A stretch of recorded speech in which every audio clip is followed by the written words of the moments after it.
Alright nation, strap in because this video is going to hit home with some hard truths that will either make you upset or help you decide to finally take the steps needed to make some positive changes in your life. Personally, I hope it's the latter because my channel is a true no judgment zone and our community is very welcoming and supportive to anyone who wants to put in the time and effort to be healthy. But you don't have to be a nutritional expert or a doctor to realize that more and more Americans are becoming obese. You can literally go to your local mall and walk around and see it. In fact, believe it or not, 1/3 of Americans, or around 110 million people, are classified as obese, and that's not even taking into account those who are simply overweight and hovering between healthy and obese. But how come when we travel to places like Europe, the obesity epidemic we face seems almost non-existent? Sure, Europeans have been watching their waistlines grow bigger, but not at the same rate as Americans. In fact, only 1 in 6 Europeans is considered obese. That's only about 17% of the populations, which means that they are only half as fat as we are. But why? Is there a secret we don't know about? Well, there are 5 very good reasons, and we're going to go over them right now. But before we get started, be sure to smash that like button and turn on video notifications because YouTube doesn't really care about subscribers. Your efforts to see more of my content only matters if you click that bell. Thanks, YouTube. The first and possibly most important reason why Americans are fatter than our fellow Europeans simply lies in our nutritional choices.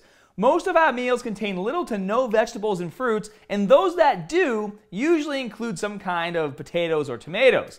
No dark leafy greens, no broccoli, no lettuce, no cucumbers, and worst of all, very limited beans and nuts. Especially with so many people allergic to nuts these days. What's up with that, right? But seriously, all these foods are known to be calorie thin, yet extremely filling because they contain fiber. Fiber makes you feel satisfied for longer, therefore reducing the appearances of cravings and binge eating. But it goes much deeper than that. Fruits, vegetables, beans, and nuts actually contain a tremendous amount of vitamins and minerals which our bodies need in order to lose weight and help with absorption of our macronutrients. Think about it like this. If your body is sick from the inside, missing micronutrients and fighting with chronic diseases, it will not prioritize weight loss, and a multivitamin is certainly not the solution. It doesn't matter if you're in a calorie deficit, and I don't care if you're exercising daily. Your fat loss will still be impeded by your poor nutrition and lifestyle choices.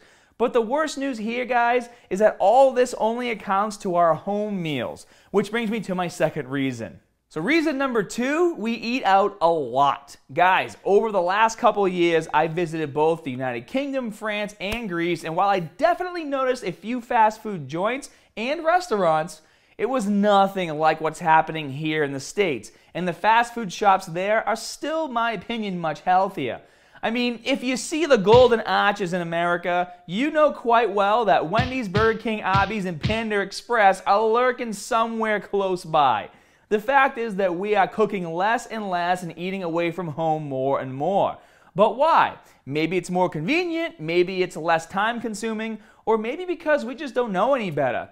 Due to inflation and high divorce rates, a lot of parents just don't have time to cook, so their kids grow up under the impression that daily fast food is okay. It's definitely not because it's less pricey though. Cooking and eating your own homemade meals will always be much cheaper, but more than half of our food dollars are now being spent on restaurants and convenient on-the-go meals. Now, can you still eat healthy meals outside the home? I guess you could, but there's still no comparison to a healthy homemade meal, especially when restaurants put all kinds of stuff in their food like lots of salt and lots of butter, lots of oils to make it taste better. At the end of the day, you still have no control over how everything is cooked. You know nothing about the quality of the ingredients, the oils that are being used, or the preservatives and fillers that have been added. So is it really a surprise that more and more of us are getting fatter by the day? We're constantly consuming thousands of fast food calories and we don't even bother tracking them. And now for reason number 3, our portion sizes are too big.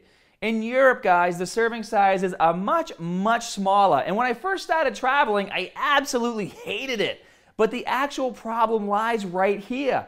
In America, the truth is that the average restaurant or homemade meal today is more than 4 times the size of a typical 1950s meal, when Americans, in my opinion, were much skinnier and healthier. Everything is supersized now in America. For example, when I order ice cream, I never know what to get because when I was a kid, I'd be happy with a medium, which was about 2 scoops max. Today, a medium is like 3 times as big as that. At the movie theater, a small drink is the size of what a large used to be, and a jumbo is just ridiculous. I mean, who can drink all that soda and not be bursting at the seams having to pee in the middle of a movie? I don't get it. It's crazy. And on top of that, we still don't even track our calories. But it's not until after you decide to start crunching up the numbers that you start to realize that even just say a small amount like 200 calories a day over what you should be eating can make an enormous difference in the long term. In fact, just 200 calories a day equals to 1,400 calories a week, which is roughly 72,800 calories per year or 20.8 pounds of fat over the course of that year. Just think about it. Who wouldn't love to be 20 pounds leaner by simply reducing the sizes of their meals just by a tiny bit? It really doesn't take much, guys. It just takes consistency and patience. Another interesting fact is that in Europe, the big meal of the day is usually lunch, giving you the rest of the day to digest all that food you just consumed. In America, our big meal is dinner, which is typically very close to bedtime. And I know for my body, if I eat a lot of food before bed, I tend to hold more body fat, even if consuming the same amount of calories that I normally consume daily, and I'm sure the same holds true for many of you as well. Reason number 4, we are convinced that carbs are the enemy. I mean, you read and hear it daily. I'm going to start cutting down on carbs, or I'm going on a low-carb diet to lose weight. But are carbs really the enemy here, guys? Well, that depends on which carbs you're talking about. Are you talking about simple processed carbs like sugar, or are you talking about complex carbs found in foods like beans, brown rice, and potatoes? Now, while Europeans are a complicated mix of different cultures and religions, they all still tend to eat a lot of carbs, whether it's pasta, beans and lentils, or rice and potatoes. But what they don't do all that much is drink and eat sugary and fatty foods. So first of all, let's knock that carb-fearing myth out the window with some science. The process of turning carbs into fat is called Novo Lipogenesis. Lipogenesis is the Greek word for creation of fat. So this metabolic process simply converts the carbs you eat into fat and stores it in your fat deposits. Here's the catch though. This process is extremely unfavorable to your body and it only happens about 10% of the time. Now, of course, as long as you're in a caloric deficit, you're bound to start losing weight. But a high-fat diet is much harder to adhere to. Just note that 1 gram of fat contains 9 calories, while 1 gram of carbs contains just 4 calories. So you can eat more carbs and you'll still be able to adhere to your deficit diet. And lastly, guys, I want to underline this again.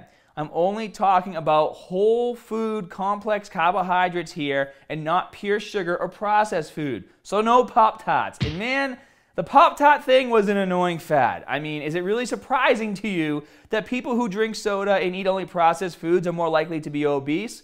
And who drinks soda and eats more processed foods than your average American? No one.